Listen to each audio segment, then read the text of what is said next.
আও উনসা মিনাল মাহদি ইলাল লাহদি, দোন্না থেকে খাটনি পর্যন্ত জীবনের প্রত্যেকটি অধ্যায়ে যারা আমি আল্লাহকে স্মরণ করে জীবন পরিচালনা করে, জীবনের সব সময় যারা জানে আমার কেউ না থাকলে আমার একজন রব আছে যার নামটা কি, আল্লাহকে স্মরণ করে যারা জীবন পরিচালনা করে, আল্লাহ বলছেন শোনো ওয়াহুয়া মুমিন, আমি আল্লাহ সংজ্ঞা দিয়ে বললাম এরাই হলো মুমিন। চিৎকার দিয়ে বলেন আল্লাহু আকবার। ফালা নুহিয়ান্নাহু হায়াতান তাইয়্যিবা, ঈমান যারা এনেছে, ইমানের পথে যারা ইস্তেকামাত ছিল, ফাঁসিতে ঝুলেছে, রশিতে ঝুলেছে, জেল খেটেছে, কিন্তু ইমান ছাড়ে নাই। যুবক নামাজ ছাড়ে নাই বন্ধুর পাল্লাই পড়ে, মা বলে না নামাজ ছাড়ে নাই ভাবির পাল্লাই পড়ে, ইমানে যারা পর্দা করেছে, ইমানে যারা ইস্তেকামাত ছিল, আমার কাবার মালিক আল্লাহ বলছেন শোনো এদের ১ নাম্বার পুরস্কার হায়াতাম তাইয়্যিবা, আমি আল্লাহ পাক এদেরকে নেক হায়াত দান করব। অনেক গবেষণালব্ধ আলোচনা, শুধু মনোযোগ দেন, আগামী পৃথিবীর রোল মডেল জানতে পারবেন। আছেন তো আপনারা? আল্লাহ বলেন শোনো ইমানদারদের ১ নাম্বার পুরস্কার নেক হায়াত দিব।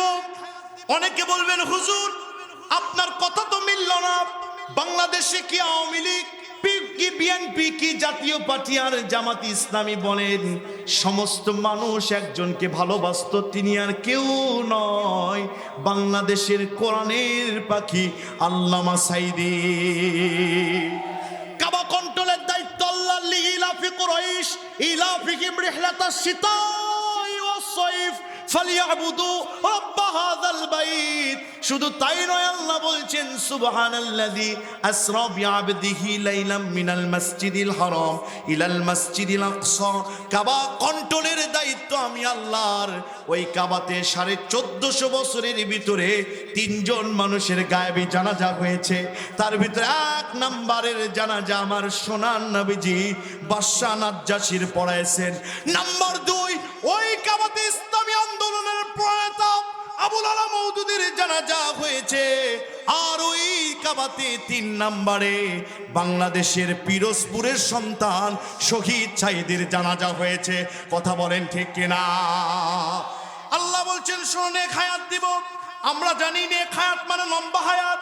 কোন মুরব্বী এসে যদি বলে আমি 86 বছরের বয়স হয়েছে, আমরা বলি যাক নেক হায়াত পেয়েছেন। না না, তাফসির ইবনে কাসির, তাফসিরে জাবারি, তাফসিরে কুরতুবী, তাফসিরে খাজেন, তাফসিরে মারিফুল কোরআন, তাফসিরে বাইজাবি 1 নয় 2 নয়, প্রায় 12টি তাফসির দেখার আমার সুযোগ হয়েছে। প্রিয় ভাইরা, নেক হায়াত মানে কোনো মানুষ যদি দুপুর 12টা ঈমান আনে আর যদি 2টায় মারা যায়, তার উপর জোহরের নামাজ ফরজ ছিল, জোহরের নামাজ আদায় করেছে, আল্লাহকে গালিগালাজ করে নাই, নুন আনতে ফান্তা ফুরাইছে, আল্লাহকে গালিগালাজ করে নাই, ইসলামী আন্দোলন করেছে, জানমাল ইসলামের জন্য দিয়েছে, আমার কাবার মালিক আল্লাহ বলছে এই 2 ঘন্টা আমার বান্দা বান্দীদের জন্য নেক হায়াত। চিৎকার দিয়ে বলেন আল্লাহু আকবার। আপনি এখনো বুঝেন না, একটু মনোযোগ দেন। তাফসীর ভিত্তিক আলোচনা। কোন মানুষ 200 টাকা দিনে কামাই করে, 70টা মামলা আছে না নাই? ইসলাম করার কারণে, কোরআনের কর্মী হওয়ার কারণে মামলার অভাব নাই। গত কয়েকদিন আগে গিয়েছিলাম সাতক্ষীরায়, বলছে হুজুর 70টা মামলা দিয়েছে, আর একজনটা বলছে 95টা। কি করেন আপনি? বলছে আমি 200 টাকা কামাই করি আর আমার কোনো কামাইয়ের সোর্স অফ ইনকাম নাই। এই মানুষটা 200 টাকা কামাই করে ইসলামী আন্দোলন ছাড়ে নাই, নুন আনতে ফান্তা ফুড়ে আল্লাহকে গালিগালাজ করে নাই, তৃপ্তির হায়াত পেয়েছে। মানুষটা মৃত্যু যখন তার সামনে চলে এসেছে, মৃত্যুর সময় বারবার তার অন্তর দানা বেঁধেছে, আমি তো জীবনে ইসলাম ছাড়ি নাই, ইসলামী আন্দোলন করেছি, কোরআনের জন্য আমি মামলা খেয়েছি, নামাজটা কত কাজা করি নাই, আমার যদি জীবনে অনেক বড় বড় গুনাহ হয়ে থাকে আমার আল্লাহ মাফ করে আমাকে জান্নাত দেবে। আল্লাহ বলছেন ইসলামের উপর থাকতে গিয়ে যে তৃপ্তির হায়াত পেয়েছে, হতে পারে রিস্কাওয়ালা, হতে পারে ভ্যানওয়ালা, আল্লাহকে গালিগালাজ করে না, ইসলামী আন্দোলন থেকে ছড়ে না, আমি আল্লাহ পাক বললাম এরা 1 নাম্বার পুরস্কার নেক হায়াত পেয়েছে। চিৎকার দিয়ে বলেন আল্লাহু আকবার। পক্ষান্তরে এই পৃথিবীতে কিছু মানুষ আছে, সুদের টাকার অভাব নাই, ঘুষের টাকার অভাব নাই, আরো আসতে বলেন, কেউ শুনবে?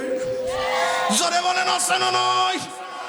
বাড়ি গাড়ি সব হয়েছে, মৃত্যু যখন তার চলে এসেছে, তে বারবার অন্তরের দংশনে মরছে, মৃত্যুর আগেই আরেকবার মরে। আমার সোর্স অফ ইনকাম হালাল ছিল না, আমার ব্যাংক ব্যালেন্স হালাল না, ভাইয়ের সম্পদ মেরে দিয়েছি, আলটা মেরে দিয়েছি, ভাস্তা ভাস্তির জায়গা মেরে দিয়েছি, এমন আল্লাহর ওলি গায়ে মান্দাই নাই? এলাকায় আছে? আছে? দেখি কারা আছেন, একটু হাত তুলেন। তুলছি।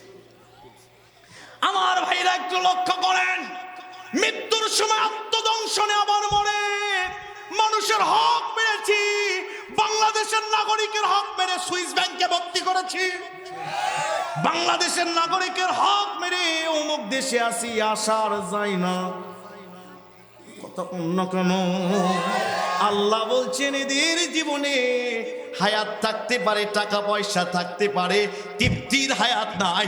টাক্কা মুনাফিকেরা, দেশদ্রোহী, স্বাধীনতা বিদ্বেষী, আলেম বিদ্বেষীরা, কথা বলেন ঠিক কিনা? বুঝলে বুঝপাতা, না বুঝলে আরো জোরে। আছেন তো আপনারা? শুরুই হয়নি, কেবল একটা হলো। আমেন না? মোল্লার কথা না আল্লাহর কথা? জোরে বলেন কার কথা? আল্লাহ বলেন শোনো শোনো, ইমানদারদের 2 নাম্বার নেক হায়াতটা একটু কোট করে নাও কোরআনুল কারীমের। এটি 58 নাম্বার সূরা, সূরার নাম সূরা মুজাদালা, আয়াত নাম্বার 21। আল্লাহ বলছেন কাতাবাল্লাহু লা আগুলিবান্না আনা ওয়া রাসূলি ইন্নাল্লাহা কাবিয়্যুন আযীজ।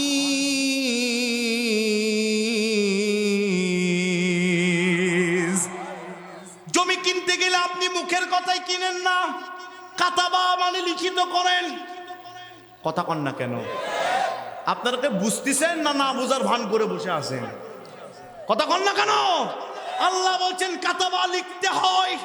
আমি নিজেও একটা জিনিস লিখে রেখেছি, পুরো কোরআনের ভিতরে আল্লাহ কয়েকটা শব্দকে বলেছে, আমি লিখেছি কুতিবা আলাইকুমুল সিয়াম, কুতিবা আলাইকুমুল কিসাস।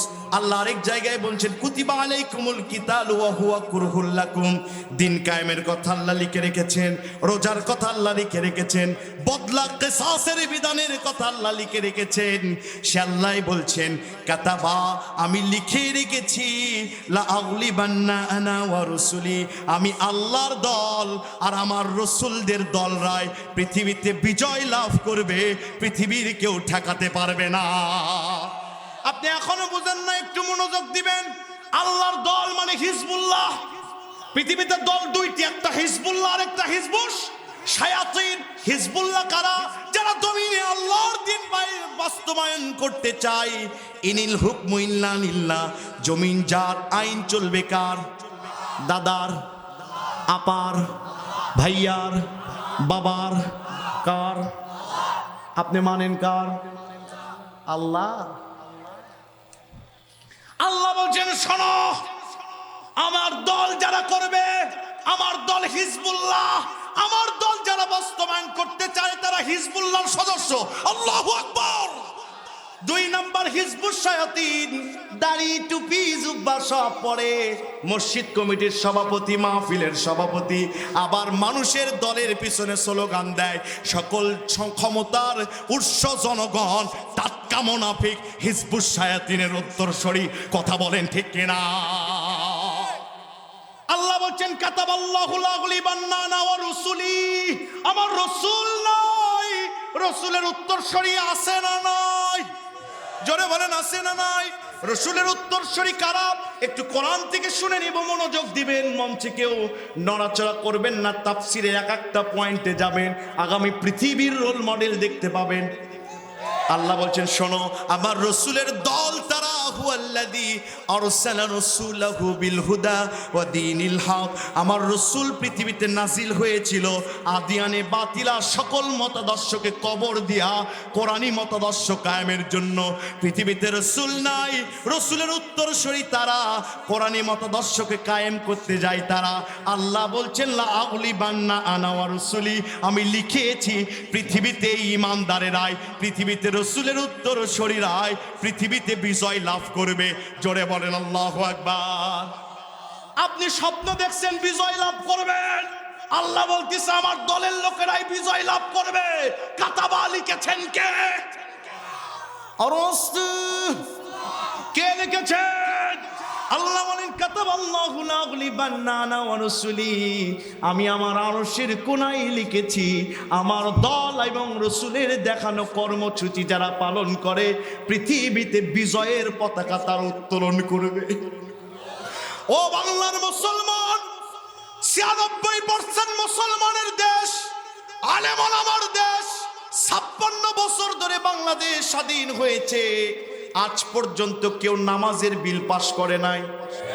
আল্লাহ বলছেন যদি ইমানদার সরকার হও, 4 দফা কর্মসূচি 22 নম্বর সূরা 41 নম্বর আয়াত হজ, সূরা হজের 41 নম্বর আয়াত, আল্লাযীনা ইম্মাক্কান্নাহুম ফিল আরদ আকামুস সালাহ, নামাজের বিল বাস্তবায়ন করতে হবে। বাই হুক অ্যান্ড ক্রুক নামাজের বিল পাস করতে হবে। ওয়াতাউজ যাকাত, যাকাতের বিল পাস করতে হবে। বর্তমান জরিপে এসেছে বাংলাদেশে যদি 1 বছর যাকাতের বিল উঠানো হতো, সমস্ত দরিদ্রকে টাকা দিয়ে দরিদ্র মুখ বিমোচন করে বাংলাদেশের রাষ্ট্রীয় কোষাগারে 4,500 কোটি টাকা অবশিষ্ট থাকতো। আল্লাহু আকবার। পকেটে নিয়ে যে আগামীকাল বাড়ি যেয়ে বলবি। জোরে বলেন আল্লাহু আকবার। আমার ভাইরা, বাংলাদেশ 56 বছর ধরে স্বাধীন হয়েছে, মুসলমানেরাই ক্ষমতায় গিয়েছে, নামাজের বিল পাস করে নাই। বোঝা গেল নামে ঠিক থাকলেও কামে ঠিক নাই।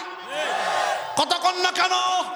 এই বাংলাদেশ আমরা রক্ত দিয়ে কিনেছি, এই বাংলাদেশ আমরা জীবন দিয়ে কিনেছি। কোরআনের পাখির শহীদের মাধ্যমে, শাহাদাতের মাধ্যমে সোনার বাংলার লাল সবুজ পতাকা কিনেছি। ও বাংলার মুসলমান, সুযোগ এসেছে, রক্ত যদি দিতে হয়, জীবন যদি দিতে হয়, বাংলাদেশের লাল সবুজের পতাকার সাথে ছোট্ট করে হলেও কালেমার সাদা পতাকা উত্তোলন করতে হবে। এই পতাকা উঠতে গিয়ে যদি জীবন দিতে হয়, রক্ত দিতে হয়, কোন কোন মায়ের সন্তান রাজি আছেন? দুহাত তুলে দেখান।